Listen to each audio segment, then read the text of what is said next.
बिस्मिल्लाहिर्रहमानिर्रहीम अस्सलाम वालेकुम वरहमतुल्लाहि वबरकातुहू अल्लाहुम्मा सल्लि अला मुहम्मद व आले मुहम्मद रब्बि इश्रह ली सदरी व यस्सिर ली अमरी वहलुल उक़दतम मिन लिसानी यफ़क़हू क़ौली आमीन। ख़वातीन व हज़रात, आप देख रहे हैं कुतुब ऑनलाइन और मैं हूँ बिलाल कुतुब। और आज का जो दिन होता है वो उन मसाइल पे गुफ्तगू करने का और समझने का होता है जिनको कि हम आम फहम ज़ुबान में रूहानी मसाइल कहते हैं। अब ये इतना बड़ा पैराडाइम है कि इसके ऊपर एक तशरीह या एक तफसीर करनी बड़ी मुश्किल बात है कि क्या कहेंगे इसको। कोई इसको जादू टूना कहेगा, कोई नज़र कहेगा, कोई जिन्नात कहेगा, जो भी कहिए, लेकिन इस तमाम चीज़ों का ताल्लुक जो है वो माबादुल तबीयात है, यानी कि वो फ़िज़िकल साइंसेस जिनका कि अमूमी तौर पे लोगों को शायद इतना अदराक नहीं होता। इसलिए राय कायम करने से पहले थोड़ी सा इस मामले में मेरे ख़्याल में इल्म हासिल कर लेना ज़्यादा बेहतर है। हमारे साथ आज एक फैमिली है जिनको कि हम डिस्कस करेंगे और अगर हो सका तो अल्लाह की मदद से उनकी मदद भी करेंगे। हमारे साथ जनाब आसफ़ा होंगी, आसफ़ा जिब्राइल टेलीफोन पे इंशाअल्लाह ताला, और अब्दुल्ला बाबा होंगे कराची से हमारे साथ फ़ोन पे इंशाअल्लाह। और जनाब यहाँ पे हमारे साथ मुसद्दक़ शाह साहब हैं। अस्सलाम वालेकुम। साहब आप तस्वीर बड़ी देर से घुमा रहे हैं, आपने यकीनन कोई मामला जो है वो सोच लिया होगा कि क्या मामला है, लेकिन आपसे अभी बात करूँगा आके। कारी शफीक साहब अस्सलाम वालेकुम। वालेकुम अस्सलाम व रहमतुल्लाह। कारी शफीक साहब, सबसे पहले तो इस फैमिली के जो मामलात हैं, आपके ख़्याल में ये जो जिन्नात के मामलात होते हैं, असरात होते हैं, साए होते हैं, ये लोगों पे हो जाते हैं? जी, ये तो वादे है, कुरान मजीद की आयत है, फ़यतअल्लमूना मिनहुमा मा युफ़र्रिक़ूना बिही बैनल मर्इ व ज़ौजिही। जादू के ज़रिए मियाँ बीवी के दरमियान में तफरीक पैदा हो सकती है, दिलों को मुतासर किया जा सकता है, अक़लों को मुतासर किया जा सकता है, हत्ता कि जिस्मानी तौर पे कत्ल तक भी किया जा सकता है। ये सिर्फ मियाँ बीवी हैं इसमें कत्ल हुए हैं या नहीं? बाकी? कुरान मजीद में देखें, ये नस्ब मियाँ बीवी का जो ना वो बाकायदा कुरान मजीद में मियाँ बीवी को वादे करती है। बाकी इसके मियाँ बीवी के अलावा भी हो सकते हैं, भी हो सकते हैं। अब देखें, जुदाई का जादू जो होता है उसमें मियाँ बीवी भी है, बहन भाई भी हैं, दोस्त आप। इसका मतलब तलाक को हम अपना शरई हक ना समझें, जादू समझें? नहीं, लाजमी नहीं कि जो तलाक हो रही है वो जादू की वजह से हो रही है या वैसे कैसे फैसला करेंगे? ये तो देखने चेक करने से पता चलेगा। कुछ चीज़ें ऐसी चेक करेंगे, उसका तरीक़ेकार ये है कि अगर तो एक मोटी सी आम वादे लामत है, अगर मियाँ बीवी आम हालात में बड़े खुश खुरम हैं, किसी फंक्शन पे हैं, घर में खाने पे हैं और अच्छा वक्त गुजरा, अचानक उनके ऊपर दबाव और गुस्सा आ जाए और गुस्से के बाद आपस में लड़ाई और झगड़ा और इसी तरह लड़ाई झगड़े से गाली गलौच हाथापाई तक बात हो जाए और उसके बाद आखिरी आसिफा आपने साथ हैं, आप ये फरमाइए कि ये जब केस होता है आपके पास, या कोई, मैं क्या कहूँ, मरीज़ कहूँ, क्लाइंट कहूँ, जो भी आपके पास कोई शख्स आता है या कोई खातून आती है और वो कहती है कि मेरे पे जादू है, मुझे किसी साहब ने कहा है कि आप पे असरात हैं, असर से मतलब कुछ भी हो सकता है, तो उसकी कौन सी इंडिकेशंस होती हैं जिसको देख के आप ये तखमीना लगाती हैं, अंदाज़ा लगाती हैं कि इस पे कोई असर है, जादू है या कोई नज़र है या जिन्नात है? क्या क्या क्या चीज़ें देखनी होती हैं? बहुत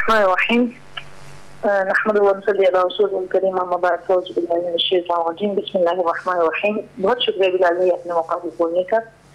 अच्छा बिलाल भाई, जिसके ऊपर जादू या सिहर या जिन्नात होते हैं, सबसे पहले तो उनकी अक्ल खुद ही ये बात तस्लीम नहीं करती कि हमारे ऊपर जादू है या सिहर है या फिर जिन्नात है या फिर आफरीत है। अच्छा। जब वो इस चीज से इनकार करे कि मुझ पर ऐसा कुछ नहीं है, तो हम इस बात का अंदाजा लगा लेते हैं कि कुछ ना कुछ इसके साथ ऐसा। तो अगर वो मान रहा हो कि हाँ मेरे पे जादू है, मुझे फलां शख्स ने कहा है, तो वो तस्लीम कर रहा है, तो इसका मतलब नहीं है? नहीं, इसका मतलब ये नहीं, उसके बाद भी हमें बारीकी में जाकर देखना पड़ेगा। जिस तरह के मन अक़द अक़दहुम सुम्मा फमा फ़क़द सहर व सहर फ़क़द अशरक व मन तअल्लक़ शैअन व कुल इलैहि, जिस चीज़ ने गवाही गिरह लगाई, यानी कि गवाही इसमें बहुत ज्यादा शामिल होती है। जो नहीं, मैं तो बात कर रहा हूँ इंडिकेशन की, कि जब जिन्नात या साया होता है तो मरीज में वो इंडिकेशन, सिम्टम क्या होता है जिसको देखना पड़ता है? जी बिलाल भाई, जब साया या असेब होता है तो वो इंसान तमाम बातें करता है और अपनी जो तमाम अहवाल बताता है वो दुरुस्त बताता है। जब जिन्नात होते हैं, जो वो कह रहा होता है वो दुरुस्त कह रहा होता है, क्योंकि शयातीन और ये जो चीजें होती हैं कान में जो बात डालती हैं वो बिल्कुल दुरुस्त डालती हैं। जैसा कि नबी पाक सल्लल्लाहु अलैहि वसल्लम के पास एक सहाबा आए और अर्ज किया कि या रसूलुल्लाह सल्लल्लाहु अलैहि वसल्लम, मैं जो बात बताता हूँ वो दुरुस्त होती है और लोगों ने इस बात का एतराफ किया है। तो मेरे नबी ने आका सल्लल्लाहु अलैहि वसल्लम ने इरशाद फरमाया कि मैंने तुम्हारे लिए एक चीज छुपाई है, बताओ कि वो कौन सी चीज है। तो उस शख्स ने बताया कि या रसूलल्लाह वो धुआं आपने मेरे लिए छुपा रखा है। तो मेरे नबी पाक सल्लल्लाहु अलैहि वसल्लम ने इस बात को साबित कर लिया कि इसके कान में शयातीन बात डालते हैं, क्योंकि जो बात सच साबित होती है तो इसका मतलब होता है कि ये बात बड़ी डिबेटेबल है कि शयातीन बात डालते हैं, क्योंकि अल्लाह अगर वसवसा दे या इल्हाम हो तो वो भी फिर शयातीन ही होंगे। और वो उचकने वाली जो हदीस है उसको भी मद्देनजर रखें कि जब नबी पाक सल्लल्लाहु अलैहि वसल्लम आ गए थे तो वो उचकने वाली बात जो थी वो ख़त्म हो गई और वो आग के गोलों में बदल गई। ये बुखारी शरीफ है जो मैं आपसे अर्ज कर रहा हूँ। अब्दुल्ला बाबा, आप बताइएगा कि वो क्या इंडिकेशंस हैं जिससे आप ये अंदाज़ा लगाते हैं या तखमीना लगाते हैं कि यहाँ पे अलामात हैं असरात की, जिन्नात की या जादू की या असेब की, वो क्या अलामात हैं?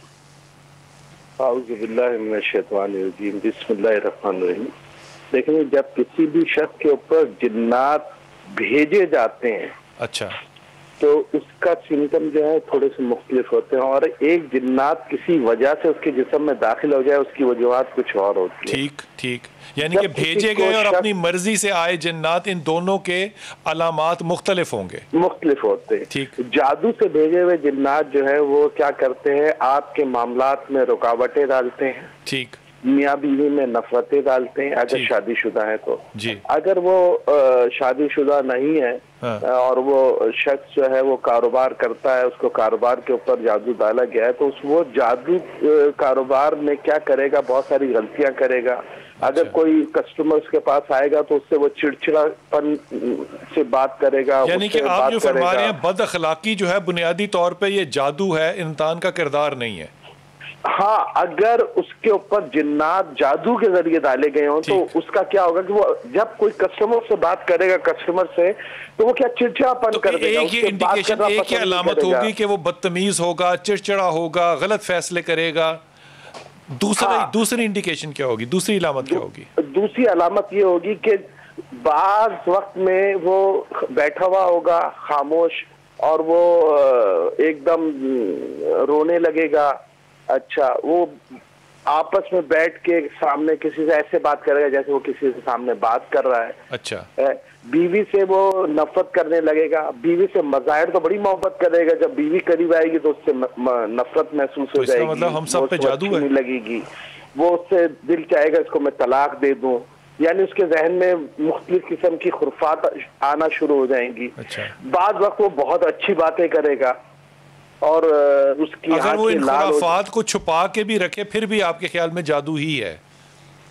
बिल्कुल, बहुत सारी चीजों में ऐसा ही होता है, बहुत सारी चीजों में, लेकिन इसकी वजूहात अलग अलग है, एक जैसी नहीं होती।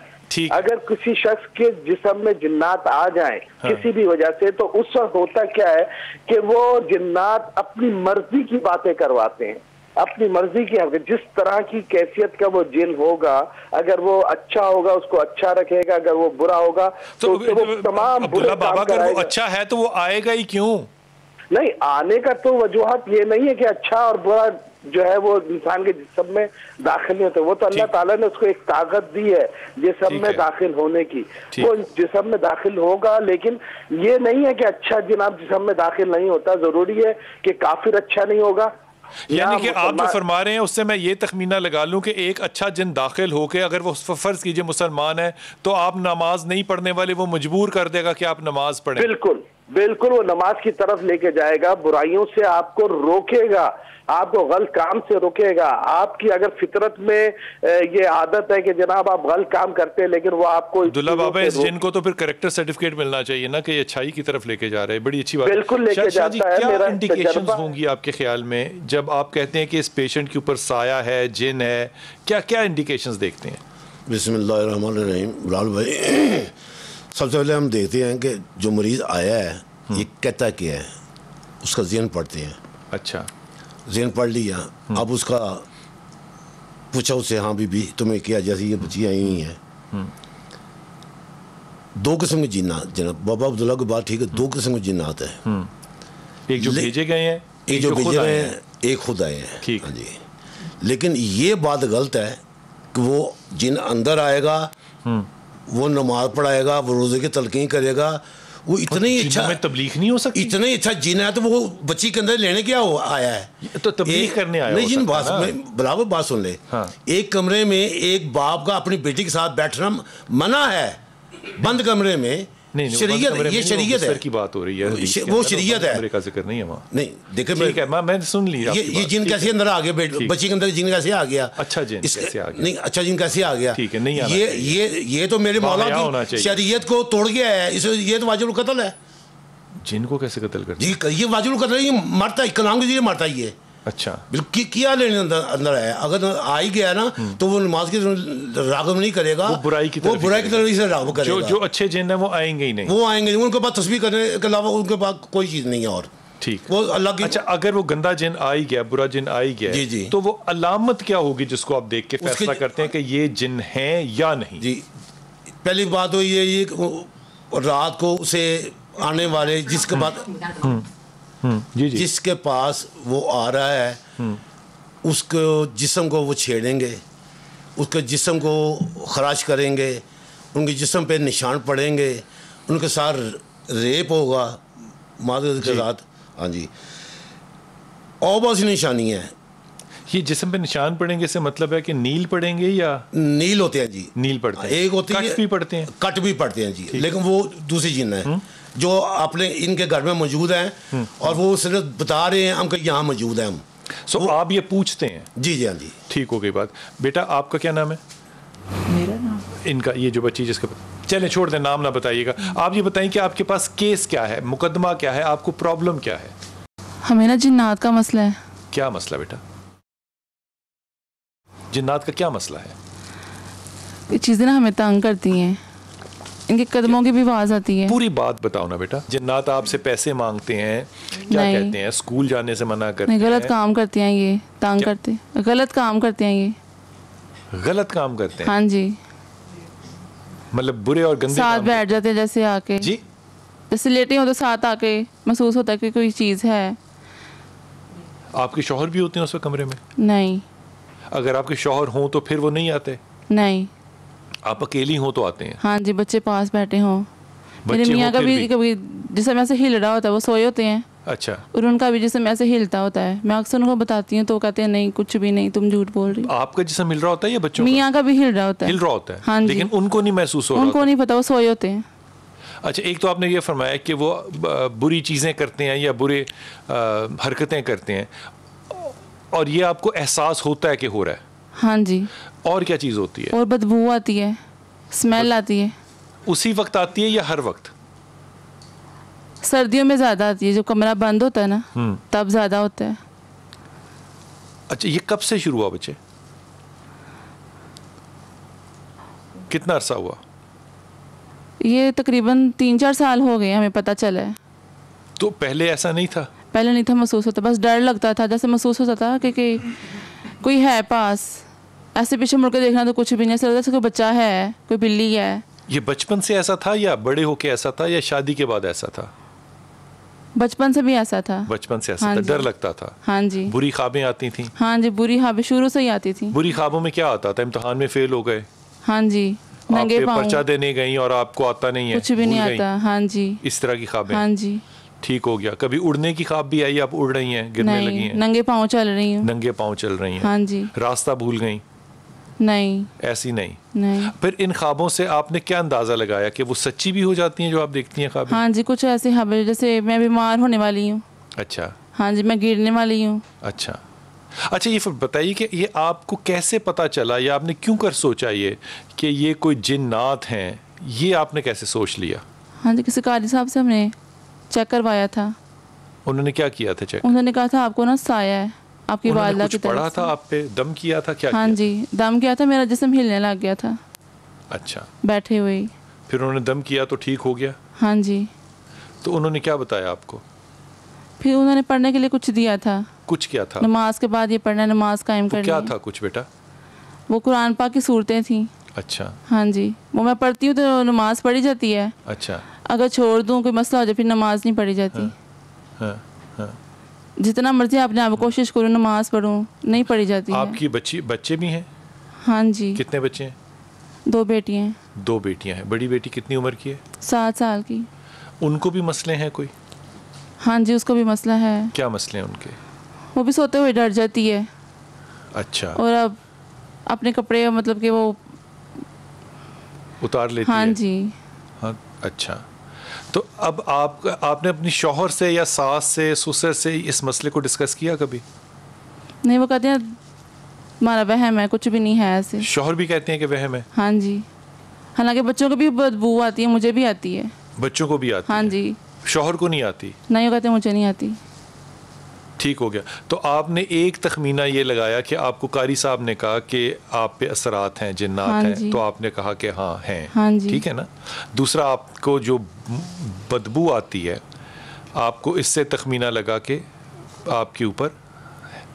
तीसरा, आपने सोचा कि आपके साथ वो जिन जो है वो बुराई करता है, गलत काम करता है। ये फरमाइए कि आपको एहसास कैसे होता है कि वो जिन है? वो पकड़ता है, छूता है, क्या करता है, या हवा लगती है? कुछ भी नहीं होता इनमें से? नहीं, महसूस होता कि पास है। नहीं, कभी आपको छूना महसूस हुआ कि उसने छुआ हाँ है? जी, हाँ जी। छूना महसूस होता है? हाँ जी। मतलब होश आती है, जैसे फिर इंसान जैसे सोता हुआ होश आती है, कुछ हो रहा है, फिर दोबारा जैसे बेहोशी हो जाती है। मैं वक्फा लेके वापस आता हूँ और अपने जितने भी मेरे मेहमान हैं, उनके दूसरी बहन है, उनकी वालदा हैं, उनसे बात करते हैं कि ये मुकदमा कहाँ तक जाएगा। फिर अपने आमिलीन से पूछते हैं कि इसका हल या उनका एनालिसिस इसके बारे में क्या है।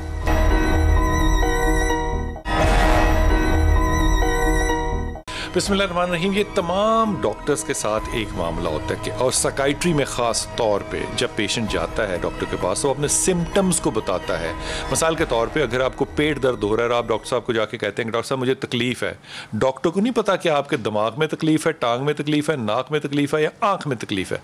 आपको बताना पड़ेगा कि पेट में दर्द है, फिर बताना पड़ेगा कि पेट में मेरे सीधे हाथ पे नीचे की तरफ दर्द है, फिर उसको पता चलेगा कि ये अपेंडिक्स हो भी सकता है। डायग्नोसिस उसने करना है। इसलिए मैं अपने तमाम जो आमलीन हैं इनसे पूछता हूं कि आप किन सिम्टम्स को देखते हैं। अगर सिम्टम्स इतने डाइल्यूटेड होंगे तो फैसला कैसे किया जाएगा कि क्या प्रॉब्लम है, अनलेस कि आप प्रॉब्लम को आइडेंटिफाई करें, इलाज कैसे किया जाएगा। मेरे ख्याल में तखमीने से ज़्यादा कोई तहकीकी पहलू इस पे ज़रूर होना चाहिए। बहन, आप वालदा हैं दोनों बच्चियों की? जी। आपके और बच्चे भी हैं? हाँ जी, 2 बेटे हैं। 2 बेटे हैं? हाँ जी। उनको ये मसला नहीं है? उनको भी है, गुस्सा बहुत ज़्यादा। नहीं, ये वाले मसले तो नहीं है जो इन बेटियों को हैं? नहीं, ये मसले नहीं, ख्वाबें वगैरह उनको भी आती हैं। तो ख्वाबें तो डर वो भी जाते हैं। अच्छा। और कितनी उम्र है बच्चों की? नुकसानात बड़े होते हैं उनके कारोबार में। अच्छा। एक्सीडेंट बहुत ज़्यादा। अच्छा। क्या चलाते हैं वो? गाड़ी चलाते हैं? हाँ, गाड़ी चलाता है। उसका तो बहुत ज़्यादा, यानी आए दिन उसका होता रहता है। बड़े का? हाँ जी। नाम अच्छा छोड़ देना, आप छोड़ दें। ये फरमाइए कि बच्चों, उन बेटों के बारे में भी आप कारी साहब के पास गई? नहीं, उनके सिलसिले में नहीं गई। उनके लिए क्यों नहीं गई आप? बस इनका मुझे ज़्यादा मसला, यानी वो ठीक है, हो भी तो कोई बात नहीं। हाँ, इनका ज़्यादा बेटियों का मामला है। इनका क्या मामला है? जो दूसरी बेटी है मिसाल के तौर पे, इनको क्या मसाइल हैं और आपको कब पता चला कि इनके साथ कोई ऐसा मसला है? जब ये इसने रात को बताना शुरू किया मुझे कि मुझे डर लग रहा है और उठ के बैठ जाना। तब शादी नहीं हुई थी? नहीं, वो अनमैरिड है बच्ची। वो ठीक है। तो सारी रात इसने जागना है, बस कहती लाइट जला दो। ठीक। और यही मसला है, कहती ख्वाबें आती हैं। जब किसी के पास हम होके आते हैं तो फिर इसको ख्वाब आती है कि आना तो तुमने हमारे पास ही है ना, इस तरह की। किसी के पास से मतलब है किसी आमिल के पास? हाँ जी, जब हम गए थे ना तो उसके बाद इसको ख्वाब में ये किसी जिन बाबे ने कहा हाँ, कि आना तो तुमने हमारे पास ही, तुम आमिल के पास क्या लेने गई थी? ठीक है, ये ख्वाब आती है। हाँ जी। तो ये ख्वाब जो है, ये कोई जिन नजर भी आता है या बस आवाज आती है? साए वगैरह इसको नजर आते हैं, अक्सर मुझे भी आते हैं। साए भी नजर? हाँ जी, साए ऐसे लगता है कि पास से कोई गुजर के गया है। ठीक। तो ये आपको भी कब से आ रहे नजर? मुझे भी ये काफ़ी देर से, यानी ये मसला मेरे साथ। इन बच्चियों ने शिकायत कितनी उम्र में करनी शुरू की? जब ये यानी 13-14 साल की उम्र से मेरे ख्याल में। तो अब आपने उस वक्त फौरी तौर पे क्या रद्द अमल किया? कहीं लेकर गई? नहीं, मैंने इस चीज़ की तरफ गौर ही नहीं किया। ठीक है, आपने कैसी बातें कर रही हैं? हाँ जी, मैंने गौर ही नहीं किया। आपको यकीन कब आया कि ये सच कह रही हैं? जब इसको यानी वो गायनी प्रॉब्लम शुरू हो गई है इसकी, डॉक्टर के पास, मुख्तलिफ डॉक्टरों के पास लेके गई हूँ, इसको आराम नहीं आया। अच्छा। मेडिसिन खा रही है मगर आराम नहीं आता। ठीक। तो गायनी प्रॉब्लम इसकी बड़ी ज़्यादा हो गई है। आपको इससे शक पड़ा कि जिन्नात? हाँ जी, तब मुझे पता चला कि इसके साथ ये मसला कोई है। तो आपको उस वक्त साए नजर आ रहे थे? हाँ, मुझे भी आते हैं। यानी कि वो अपने घर में रहती है, यानी कि ससुराल में है, वहाँ भी उसके साथ ये मसला है, और आप जहाँ अपने घर में रहती हैं आपको भी ये मसला? हाँ जी, हमें भी ये मसला। नमाज नहीं हम पढ़ सकते, नमाज नहीं पढ़ सकते? मुश्किल से, मैं खुद नमाज बड़ी मुश्किल से पढ़ती क्या हूँ। होता है नमाज पढ़ने से? बहुत बुरे ख्यालात आते हैं। अच्छा। और वो जो छोटी बेटी है वो तो शायद माइंड ही करे, वो नमाज नहीं यानी उसको भी पढ़ने देती है। बुरे ख्यालों की वजह से छोड़ देते हैं नमाज? नहीं, मैं छोड़ती हूँ, कोशिश में करती हूँ, मगर ये कि नमाज के दौरान बहुत बुरे ख्याल आते हैं, नमाज नहीं हमें पढ़ने देती। अच्छा, बुरे ख्यालात से दो मानी हो सकते हैं। एक तो मानी ये हो सकता है कि आपका दिल चाहता है कि आप आग लगा दें, ये भी बुरा ख्याल है। आपका दिल चाहता है कि मैं कत्ल कर दूं, ये भी बुरा ख्याल है। मारूं किसी को, ये भी बुरा ख्याल है। एक बुरा ख्याल ये है कि जिनको कहते हैं गंदे ख्याल आते हैं। हाँ जी, गंदे ख्याल, गंदे ख्याल आते हैं नमाज के, उसके अलावा नहीं आते? नहीं। तो इन चीज़ों ने आपको इस चीज़ पे मजबूर किया सोचने के लिए कि ये असरात हैं। हाँ जी। और आप गए दो आमिलों के पास जी। उन दोनों ने कहा कि इनके ऊपर, उनमें से एक कारी साहब थे मस्जिद के और दूसरे आपके रिश्तेदार थे। हाँ जी। दोनों ने यही कहा? हाँ जी। उनके दम करने से कोई फ़र्क पड़ा? हाँ, थोड़ा बहुत पड़ा। थोड़ा बहुत से क्या मतलब? यानी ख्यालात कम आने शुरू हो गए थे, नमाज पढ़ी जा रही थी मुझसे। अच्छा। यानी अब तो कितना अरसा रहता है उस दम का असर? बस वो छोड़ दिया तो काम ख़त्म, फिर दोबारा वही। जो पढ़ने के लिए वो देते हैं? हाँ जी। वो पढ़ने के लिए क्या देते हैं आपको? उन्होंने कुरान पाक की सूरतें दी थी, सूरत नास, सूरत फलक, और क्या था, तावीज़ दिए थे पीने के लिए। पीने के लिए? हाँ जी। पीने का क्या तरीका था? पानी में डाल के। तावीज़ कागज़ को? हाँ जी। पानी में डालना? नहीं, चबा के, यानी कागज़ की तवीज़ यानी दाढ़ के नीचे रखना है? हाँ। आप बताइए बेटा जी। तावीज़ दिए थे उन्होंने, चबा के खाने हैं और पानी दिया, खा लेना है? हाँ जी। अच्छा। नगल खा लेने हैं, निगल लेना है? हाँ जी, हर नमाज के साथ।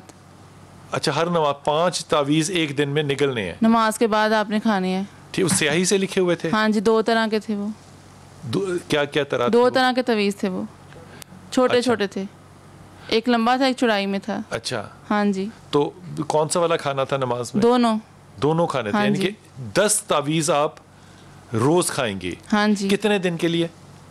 बस ये खाते रहे, मकारे थे खाते रहे। हम कहते फ़र्क कब पड़ेगा? उसने कुछ दिए होंगे ना, कितने हजारों दिए थे? हाँ 10 खाने हैं, हफ्ते बाद जाते थे हम उनके पास। 10 into 7 70 तावीज़ दिए उसने। तो तुम कागज खा रही थी, तुम्हारा पेट वेट नहीं खराब हुआ? वो ही हम कह रहे थे। पेट खराब हुआ था? नहीं हुआ? नहीं। तो फिर क्यों छोड़े? कागज खाने से तो वैसे स्याही भी उसमें लगी है, कुछ तो नुकसान होगा ना उसका? हाँ, बस हाबी आने लगी थी ना फिर उसके बाद खाने से। हाँ जी, जब उनसे दम करवाया तो हाबी आने लगी थी। खाबी क्या आने लग गई? यही अपने और बच्चों के मतलब कि हम गिर गए हैं, बुखार चढ़ गया है, मुंह पे दाने निकल आए, ऐसे होता भी था। अच्छा, आप ये बातें जो हैं इस तरह की, ये अपने शौहर से भी करती हैं कि ये हो रहा है मेरे साथ? हाँ जी। वो नहीं मानते। आप अपने बच्चों से भी करती हैं? कभी बताती हैं बेटी को कि देखो ये हो रहा है मेरे साथ, या बेटी बताती है आपको कि ये नजर आ रहा है मुझे? बेटी बताती है? हाँ जी। जब आप शौहर से अपने डिस्कस करती हैं इन मामलात को, तो बच्चे भी सुनते हैं? नहीं, बच्चे नहीं सुन रहे होते। तो आपके ख्याल में अभी जो आपकी बेटी है बड़ी माशाल्लाह, वो 7 साल की है, उसको ये चीज़ें बगैर किसी इल्म के नज़र आ रही हैं? उसको नहीं पता कि अम्मा के साथ ये हो रहा है? हाँ जी। ऐसे ही है, लेकिन उसको अपने आप ये चीज़ें नज़र आने लग गई हैं। ठीक है। सीढ़ियों से डर लगता है, लाइट चली होती है। हाँ जी, मैं कितनी दफ़ा सीढ़ियों से गिरी हूँ। मैं सीढ़ियाँ चढ़ती हूँ, अक्सर मुझे लगता है कोई आदमी खड़ा हुआ है। अच्छा। तो एक ऐसे पलक जब के दोबारा देखती हूँ, कोई भी नहीं खड़ा होता। शाह साहब क्या फरमाइएगा? कहानी तो काफ़ी तफसील हो गई ना? जी जी। क्या फरमाइएगा? बड़ा में बात ये है, जहाँ तक मैं पहुँचा हूँ, जो मेरा इल्म काम कर रहा है जी, इनको विरासत में मिला हुआ ये। और शाबाश। इनके घर पे साया है, इनके घर ससुराल पे कि अम्मा के घर? नहीं, अम्मा के घर में। अच्छा, विरासत इनके साथ गया हुआ आगे, यानी कि इनकी वालदा अपने घर से अपने घर से ससुराल लेके आई। वालदा को भी है, आगे मुंतकिल हुआ है, ये आगे और मुंतकिल होगा, इस सीना पर सीने चलेगा आगे जब तक इसका मुकम्मल इलाज नहीं होगा ये। अच्छा, जब तक मुकम्मल इलाज नहीं होगा ये तवीज़ धागा खाएंगी, करेंगी, गले में डालेंगी। ये शाह साहब कैसे पता चलता है कि ये शजरा है पूछे पूरा? जी अब 40 साल मुझे इस काम में हो गए हैं जी। अच्छा। हमें अब तक इतना ही पता नहीं पता, तो फिर हमारे काम करने आपके पे ख्याल में इनका क्या तरीका इलाज होगा? इनके घर जाना पड़ेगा जी। घर जाएंगे, फिर घर जाऊंगा, अपने हजरात कराऊंगा, कराकर उनसे पूछूंगा। आपने क्या बुलाऊंगा? अपना हजरात कराऊंगा। अच्छा, अपने हजरात को बुलाएंगे? हाँ जी, जो मोकल टाइप जी, मोकल जो, हाँ जी जी, हाजिर कराऊंगा मैं। ठीक है, उससे पूछूंगा कि हाँ भी ये देखे कुछ बोलो, इनकी क्या है, इनको कितने जिन्नात हैं, 1 है, 2 है, 10 है, 15, 20, 100 हैं, कितने हैं? अच्छा, वो मुझे बताएगा। अच्छा, ये भी हो सकता है कि एक से ज्यादा जिन्नात का? एक से ज्यादा भी हो सकते हैं। ठीक, बिल्कुल होती है। अच्छा, ये परिवार होता है पूरा एक बरादरी होती है। इनके घर आ गई जी, ये वादा साल लेके आई हुई है, वादों को कहाँ से मिला है अब ये पता करना पड़ेगा उनसे। बेटा आपको कैसे लगता है कि एक ही कोई जिन है या कोई 10, 12, 14 कोई सब कुनबा ही आ गया आपके पास? पता नहीं, बच्चे भी नजर आते हैं, छोटे छोटे बच्चे भी नजर आते हैं। मेरे नाना वो मेरी नानी में भी बहुत ज्यादा लड़ाइयाँ होती थी, मेरी अम्मी और मेरे अबू में भी बहुत ज्यादा लड़ाइयाँ होती। हाँ जी, सलूक अभी तक नहीं है। अच्छा, इतनी तो आपके ख्याल में ये भी सारा मामला जो है ये उन जिन्नात की वजह से है? हाँ जी, जिन्नात के बच्चे भी नजर आते हैं? हाँ जी, बच्चे वो कैसे नजर आते हैं? छोटे साए होते हैं, साए छोटे बच्चे नजर आते हैं, बिल्ली नजर आती है। आप बिल्ली तस्वुर करती हैं कि ये जिन्नात का बच्चा है, ऐसा ही है? मैं देखती हूँ वो घर के अंदर आ जाती है बिल्ली या बाहर ही रहती है? कमरे में, अपने कमरे में सब कुछ महसूस होता है। कमरे में होता है? जिस कमरे में रहती है। एक बात मैं करूँगा, ये मैंने भी फिक्र गलत बोला, उसे मैं सही करने लगा हूँ। ये जिन्नात नहीं है। क्या है? ये बदरूहें हैं, ये बद लोग हैं, ये गंदे लोग हैं ये। यानी कि रूह आपका मतलब है कि इस दुनिया में इसी तरह फिरती हैं, जो बद हैं वो नहीं जाती हैं आगे? जी फिरती हैं, रूह को तो मौत नहीं है ना जी, रूह को अच्छा, ठीक हो गया। आप क्या फरमाइएगा इस पे? देखिए, ये मेरे मुताबिक सेहर जादू है। अच्छा, असेब नहीं है। असेब नहीं है? असेब नहीं है। असेब खाली जो साया होता है ना, उसमें आम तौर पे दौरे पड़ते हैं। अच्छा, मिर्गी का दौरा हो गया, ये इस तरह की चीज़ें हैं। और फिर उसका तल्लक एक शख्स के साथ बस औकात होता है। ये पूरा घराना जो पकड़ा हुआ है ना, पूरा घराना जादू है। और इसकी एक एक चीज़ वो बताई जा सकती है कि सर भी, मसलन फ़र्ज करें, ये 1-2 चीज़ें अलामतें बता रही, वो सिर्फ 2-4 इसको अलामतें ज़ाहिर हो रही हैं। असल में इसका सर भी, कमर और पेट से नीचे ये टांगें सारी जकड़ी हुई, यानी जो मैं सामने देख रहा हूँ। तो जब तक और उसको भी पता है या उसको नहीं पता? किसको? जो मरीज है। मरीज को बस औकात अलामत जाहिर हो जाती है, कुछ अलामत जाहिर नहीं होती। ठीक। तो ये जादू है, जब तक जादू नहीं तोड़ा जाएगा उस वक्त तक काम नहीं होगा। तो मसलन देखें, मसलन जिस तरह शाह साहब फरमा रहे हैं कि ये नस्ल दर नस्ल साया है, नस्ल दर नस्ल ये साया नहीं है, असल में ये जादू है। और ये जादू ये बच्ची के सामने इस तरह दिखा के बैठा के इस तरह किया जाए तो ये बाकायदा इसके ऊपर फील होगा, इसको पूरा अमल में, यानी कि हाजिरी होगी, हाजिरी हो या ना हो, पूरा जिस्म इसको पता चलेगा कि इस वक्त इस हिस्से में मुझे महसूस हो रहा है। कीजिए एकदम उसको। देखें, ये चीज़ें तो होती हैं, लेकिन ये कि तजर्बा नहीं हम करते, ये तो आप बाकायदा लेबॉर्ट्री होती, जिस तरह हर एक अलग लेबॉर्ट्री है। लेकिन ये कि बेटा इधर देखें, अल्लाह ताला आपकी मदद फरमाए। रहमान, तेरा बंदा दुआगो है, ये तेरी बंदी परेशान है, तेरा बंदा इंतहाई अदब एहतराम के साथ दुआगो है। जिस तरह मैं अपनी बेटियों और बहनों के मतलब उनकी इज़्ज़त का खैर खा हूँ, इसी तरह इनका भी खैर खा हूँ। जो भी मसला मेरे रब के हुक्म से वादे हो। अल्लाह अकबर। जो भी जादू जिन शैतान है, रबरमान वादे हो। इधर उंगली की तरफ देखते रहना बेटा। रबरमान, तेरे सिवा कोई हाजत रवा मुश्किल कशा नहीं है और तेरे सिवा कोई बड़ा रहनुमा नहीं है। जिसके ऊपर तू रहम करे उसे कोई तकलीफ़ नहीं दे सकता। रबरमान, जिसके ऊपर तू रहमत की छतरी उठा ले, निकलो जो भी चीज़ है मेरे रब के हुक्म से। बेटा देखते रहना, जहाँ चेंज फील होता है मुझे बताते जाना। अब आपको गर्मैश और बोझ फील होना शुरू हुआ, घबराहट, हाँ निकले सीने से निकले मेरे रब के हुक्म से।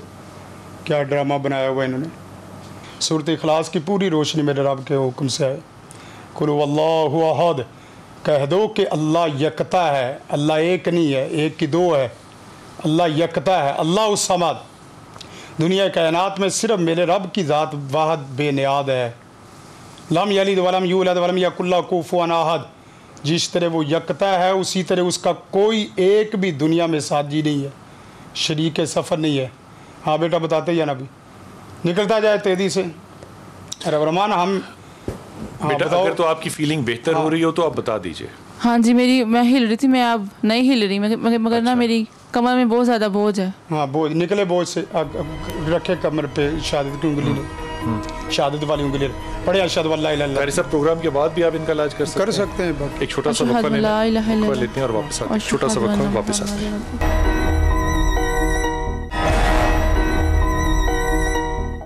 बिस्मिल्लाहिर्रहमानिर्रहीम। इन बच्चों ने जो दम के दरमियान बताया, दम और खुतबा, पता नहीं दम था कि खुतबा था, बहरहाल इस सारे तरीके का इलाज में बताया कि हमें यहाँ दर्द हो रही है, ये भारी हो गया, ये सर हल्का हो गया, ये इंडिकेशंस थी। ये पता नहीं कहाँ तक सही या कहाँ तक गलत है, लेकिन उनका ये अपना बयानिया है। आसिफा आप मेरे साथ हैं, आपने सारी गुफ्तगू सुनी। आप फरमाइएगा आपका इस पर तज्जिया क्या है, ये तरीका इलाज, ये जो क्लेम्स हैं और ये जो जिस्म की दर्दें हैं, जो कि सर भारी है, कमर भारी है, ये इस पे आपका तज्जिया क्या है? जी बिल्कुल बिलाल भाई, तज्जिए से पहले मैं राय जरूर दूंगी कि क्योंकि बच्चों का मामला है तो काफी संगीन और हसास मौजूद है, तो इनके लिए पहले मेरी एक राय है कि इन्हें क्योंकि ये सेक्सुअल जो एहसास पैदा होता है और ये बेशक के जिन्नात भी होते हैं, लेकिन एक राय है इनके लिए और बच्चियों का मामला है कि ये किसी शरीफ आमल से रुजू करें। किससे करें राब्ता? किसी शरीफ आमिल से, यानी कि अच्छा आमिल हो। अच्छा, इसका तरीका इलाज क्या होगा? जी बिल्कुल, तो इसका तरीका इलाज जैसे कि कारी शफीक साहब ने सेहर की दफा लगाई और जिन्नात का इलाज कर दिया जी, अच्छा तरीका था। लेकिन ये है कि इलाज की तरफ अगर ये जाएं तो मेरे ख्याल से अगर औरत है तो उसको बेहतरीन जो है ना ये यनज़िगुफ़ी यदी के सबसे पहले ये इंसान को उसके ही हाथ से बहकाता है शैतान। नहीं वो तो करता है जो भी करता है। मैं तो ये पूछ रहा हूँ कि इसका इलाज क्या होगा?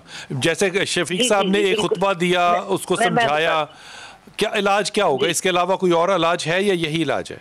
नहीं बिल्कुल नहीं, और इलाज मैं आपको बताने लगी हूँ जी। इलाज ये करें कि ये बच्ची जो है ये पावुज़ू रहा करे और गुस्ल करे ज्यादा से ज्यादा, और इसके बाद रात को ये 3 मरतबा उठकर नाक में पानी डाले, क्योंकि अकसलाम ने इरशाद फरमाया कि ये रात को तुम्हारे नाक की बांस में रहते हैं और फिर तुम्हारे अंदर दाखिल हो जाते हैं। तो इसके लिए ये मेरा मशवरा है कि ये ज्यादा से ज्यादा बावुज़ू रहें और ये कोई ऐसी स्क्रीन वाली चीजों से तो आसिफा अगर नाक में 3 दफा पानी डालना है तो रात को अगर ये KN95 पहन के सो जाए तो फिर भी कुछ अंदर नहीं जाएगा नाक के? नहीं देखिए बिलाल भाई, ये ना नजर आने वाली मखलूक, इसको इसीलिए पोशीदा कहा गया है कि ये कैसे जाती है। ये इस तरह नहीं कि हमने कान में रूह डाल दिए तो ये कान में दाखिल नहीं हो सकती, बल्कि इसको ये इख्तियार तो जरूर हासिल है जिस तरह के शैताना के फरमाया है कि ये किसी ज़ईफ़ा, ये बाज़ उमूर में ज़ईफ़ होते हैं लेकिन बाज़ उमूर में इंसानों से भी ताकतवर होते हैं। तो इस तरह ये बिल्कुल नाक के अंदर दाखिल होते हैं, ये तो फिर अंदरूनी मामलात में। सही अब्दुल्ला बाबा, आपने भी सारी कहानी सुनी। अब्दुल्ला बाबा मुझे इलाज बताइएगा कि इसका इलाज क्या होगा? ये सहर है या जिन्नात है, जो भी है इसका इलाज क्या होगा? बिलाल भाई बात 1-2 मिनट मुझे मौका अच्छा दे दे तो मैं पूरी वजाहत कर दूं कि हम जब किसी के ऊपर ये सारी कैफियतें आती हैं तो हम डॉक्टर के पास जाने के बाद जब वहाँ इलाज नहीं होता तो फिर हम आमलीन के पास जाते हैं, बाबाओं के पास जाते हैं, और वो लोग जो दम करते हैं उनके पास जाते हैं। ये कैटेगरी अलग अलग है। जी जी, इलाज करने वाले और दम करने वालों में बहुत ज्यादा फर्क है। जैसे एक आम डॉक्टर होता है, एक सर्जन होता है, ये इस कैफियत के इलाज है। तो होता क्या है कि जब हम मुख्तलिफ लोगों के पास जाते हैं उनके कमेंट्स भी मुख्तलिफ होते हैं। कोई कहता है आपको सहर है, कोई कहता है आप पे जादू है, कोई कहता है असरात है, कोई कहता है भूत है, कोई कहता है रूह है। ये मुख्तलिफ जब किसी भी मरीज के कानों में बातें डाली जाती हैं और मुख्तलिफ आमिलीन, मुख्तलिफ बाबा, मुख्तलिफ लोग जब ये बातें करते हैं तो हम जहनी तौर पे जहनी मरीज बन जाते हैं। इसको कहते हैं सेल्फ सजेशन नफ्सियात की जुबान में। मैं समझ गया सेल्फ सजेशन की बात आपकी, मैं तो इलाज पूछ रहा हूँ। मैं इलाज ही बता रहा हूँ। हम जब इन लोगों के पास चले जाते हैं तो जब मुख्तलिफ बातें होती हैं और हमारे जहन में डाल दी जाती हैं, अगर हम जादू के मरीज हैं तो हमें जिन्नात भी मिला दिए जाते हैं कि जी आपके ऊपर जिन्नात भी हैं। अब क्या होता है, वो दोनों चीजें साथ लेके चलता है, फिर साथ में कहते हैं जी आपके ऊपर नजर भी है। बाबा जी मैं समझ गया, मैंने फ्रॉइड पढ़ा था, मैं उस वक्त 14 साल का था जब मैंने पढ़ लिया था। ये सेल्फ सजेशन है जो आप फरमा रहे हैं, मुझे समझ आ गई बात। इलाज इन बच्चियों का क्या है? मैं यही बता रहा हूँ, इसका इलाज सबसे आसान तरीका क्या है कि मरीज को चाहिए कि वो पहले तो एक अच्छा आमिल ढूंढे। अच्छा, वो कैसे ढूंढे? और उसके बाद उनके पास जाने के बाद उनसे ये कहे कि आप मुझे रिक्शे का किराया ना दें, मुझे आप मेरी मंजिल पे पहुंचाएं, आप इलाज बताएं मुझे कि इलाज क्या करेंगे। इलाज इनका है, इनके ऊपर जिन्नात है, जिन्नात है, जिन्नात का इलाज करवाएं। और जिन्नात का इलाज ये है कि ये घर के अंदर सबसे पहले तो ये कि पाक रहे, नापाकी से ये बहुत ज्यादा बचें। एक तो ये करें, ठीक हो गया। दूसरा ये कि ये खुद सूरह बकरा की कुरान की आयत पढ़ें, सूरह रहमान की आयत पढ़ें, कुलाज़ुबिन फलक और कुलाज़ुबिन नास खुद पढ़ें। जब ये पढ़ेंगी तो इनके और पानी पे दम करके उसका पानी पिए भी और पानी अपने जिस्म पे लगाए भी। एक काम ये करें, रात को सोते हुए आयतल कुर्सी का जिक्र करें। आपकी दानिश में कुरान हकीम जो है उसका पढ़ना जो है मुख्तलिफ आयात का, वही इसका हल है, इसमें कोई हाजिरी या कोई और चीज नहीं चाहिए। बाबाओं के पास जितना जाएंगी जहनी मरीज बन जाएंगी, जितना अमल कुरान का ये खुद करेंगी, जो कुरान की आयतें वो पढ़कर पानी पे दम करके अपने जिस्म पे फेरेंगी, अपने हाथों पे दम करके अपने जिस्म पे हाथ फेरेंगी, उसका असर औरों के पास जाने से कहीं ज्यादा 75% जो है इनको खुद फायदा होगा अगर ये खुद ही अमल करेंगे कुरान की आयतों का। जितना बाबाओं के पास जाएंगी, जितना ये लोगों के पास जाएंगी आमिनी के, ये उतनी जहनी मरीज बन जाएंगे। समझ आ गई बात, समझ आ गई। बेटा मुझे ये बताइए कि आप कुरान की कौन कौन सी आयत पढ़ती हैं? सूरह बकरा पढ़ती हैं। हाँ जी। और उसमें बहुत ज्यादा लड़ाई होती है। जिस दिन सूरह बकरा पढ़ लेती हैं? हाँ जी, मियाँ बीवी में खास तौर पे उस दिन मैं बहुत ज्यादा गौर किया। जिस दिन आप सूरह बकरा पढ़ती हैं आपके और आपके मियाँ में झगड़ा होता है? हाँ जी, मेरे बच्चे पानी पीते हैं, वो नहीं पानी पीते। मियाँ नहीं पीते? नहीं। तो आपके ख्याल में आपके ऊपर असरात आते हैं फिर, या पढ़ने के बाद शौहर के ऊपर असरात आ जाते हैं? हाँ जी, उन पे भी आते हैं, मुझ पे भी आते हैं। गुस्सा करने लग जाते हैं? हाँ जी, बहुत ज्यादा गुस्सा। ठीक हो गया। कारी साहब इलाज में देखिए बिलाल भाई, पूरा मेडिकल स्टोर खाने से बेहतर है कि जो इनको मर्द है ना वही पैनाडोल दो। उसमें सबसे बेहतर ये है कि सूरत नूर की पहली 10 आयात पढ़े। उसमें यही है कि जो जिना करने वाले मर्द हैं या औरतें हैं उनको सदा होगी, ये पूरा कंसेप्ट ये पढ़ें। और दूसरी अगला जुमला मुनाफिकीन का भी है, जो भी है, लेकिन ये है कि जो इनका मर्द है ना वो सूरत नूर की पहली 10 आयात पढ़ें। और दूसरी जो पूरे कुरान जी मेन तरह का केस है वो यूसुफ अलैहिस्सलाम का है। काला रब्बी सिजनु अहब्बु इलैया मिम्मा यदऊननी इलैहि व इल्ला तसरिफन्नी कैदहुन्ना अस्बु इलैहिन्ना व अकुम मिनल जाहिलीन। रब रहमान, अगर तूने मुझे ना बचाया तो ये मुझे ले डूबेगी। तो ये सूरत हाल है कि सूरत यूसुफ की आयत नंबर 33 बाकायदा ये पढ़ के देखे, इंशाअल्लाह उल अज़ीज़ इसको फ़ायदा होगा। और तीसरी रब्बी औज़ बिका मिन हमादाति शैतान औज़ बिका रब्बी यादुन या रब रहमान, मैं इंसान तेरी बंदी हूँ, मेरे पास ये शैतान क्यों हाजिर होते हैं, लम्स करते हैं जिस वक्त उनकी हुजूरी की और हाजिरी। बुनियादी तौर पे ये दुआएं हैं और कुरान की आयात हैं, लेकिन ये एक तो ये करें, दूसरा काम ये है कि बावजूद रहे, तीसरा काम इनके बिस्तर पाक होने चाहिए। बसा औकात यह है कि बावजू भी हैं, वजीफ़े भी मुकम्मल किए हैं, लेकिन बिस्तर पाक नहीं। बिस्तर में पाकी का मतलब ये है, जो मेरे मुताले में इस वक्त आ रहा, पेशाब करना ना करना नहीं, पैम्पर जिस वक्त पता चल जाए कि बच्चे ने पेशाब कर लिया है तो फौरी हम 3 घंटे जब तक पैम्पर लीक नहीं ना होता उस वक्त तक बदलते नहीं। हालांकि वो गंदगी है, अब डब्बा ले बाकी है, उसको एक दफ़ा निकाल दें, एक दफ़ा निकाल दें, क्योंकि हाँ उसकी वजह यह है कि वो सिर्फ वक्ती आपको फ़ायदा देने के लिए, ये नहीं है कि आप गंदगी है, वो चाहे शापर भी हो चाहे वैसे हो, जब ये हो तो फौरी करें। और इसी तरह अगर फिर भी इसके बाद मसला हो तो आप 2 रकत नमाज हाजत पढ़ के ये लफ्ज़ बोलने, ए रब रहमान ये मेरे से डाढ़े हैं लेकिन तेरे से डाढ़े नहीं हैं, ये मेरे से कुव्वत ताकत में ज़्यादा हो सकते हैं, ए रब रहमान क्या तेरे से भी ये ताकतवर हैं, अगर तेरे से ताकतवर नहीं है तो तू इनसे मेरी जान छुड़ा और मुझे इससे महफूज फरमा। ये हो गया, ये इन्होंने गुफ्तगू जो है ये अल्लाह ताला से दरख्वास्त करनी दुआ के तौर पे। सर इलाज रहती नीचे से हैं वो कहाँ से उनको कलाम असर करेगी? ठीक 24 घंटे पहले उनको पकीज़ा करें, पकीज़ा करने का तरीका है इसके अंदर से साया निकाले फिर वो पकीज़ा होगी। यानी कि पहले आमिल काम करेगा अपना जी अपना आप उनको कोई मशवरा दें कि आप पाक रहें या नहीं मैं नहीं कहूँगा पाक रहें, खुद पाक रहेंगी वो। जब निजासा चीजें अंदर से निकल जाएंगी तो जाहिर बात है निकालने का तरीका ये होगा कि कोई ना कोई आमिल जो है वो वहां बैठ के अपना अमल करे उसके बाद वो चीजें इसको दूर करे और बच्चियों का खुद दिल करेगा। हम नमाज पढ़ने, किसका दिल नहीं करता नमाज पढ़ने को? हर बंदे को दिल करता है, चाहिए कि टाइम के पढ़े जरूर, ये खुद पढ़ेंगी। रहते ही 24 घंटे नीचे से वो सूरह बकरा वहाँ क्या करेगी? मुझे तो बिल्ला बहुत बड़ी आयत है। देखिए ये बड़ा कलाम है ये। आप शाह साहब पता है क्या है? हाँ। आप इनको कहें कि ये पढ़ें और इसके बाद ये फायदा ना हो तो अगली मजलिस में आ जाएं। वक्त खत्म हो गया। आप कुछ कहना चाहती हैं बेटा? एक सेकंड कुरान से बड़ी जुमला कहना चाह रही हैं आपने माइक पकड़ा। मैं यही कहना चाहती हूँ कि नमाज वाकई ये बच्ची इस तरफ आती ही नहीं, ना कुरान ना नमाज और गंदा यानी बहुत शुक्रिया आपका। ये तमाम लोग जो हैं ये इन्होंने जो गुफ्तगू की वो आपका ज़िम्मा है कि आप उससे नतीजा क्या निकालते हैं। मेरा तज्ज़िया सिर्फ ये है कि ये उंगली करना, ये इशारा करना, ये सारी किताबें अगर आप देखिएगा कि जिसे कहते हैं ना रेड बुक ऑफ साइकाइट्री, उसके अंदर आपको बाय द बुक मिलेगा कि ये साइकोटिक डिसऑर्डर्स जो हैं इनका तरीका इलाज एक सॉल्ट है जो ब्रेन के डिसबैलेंस को बैलेंस कर देगा। चॉइस करना आपका काम है।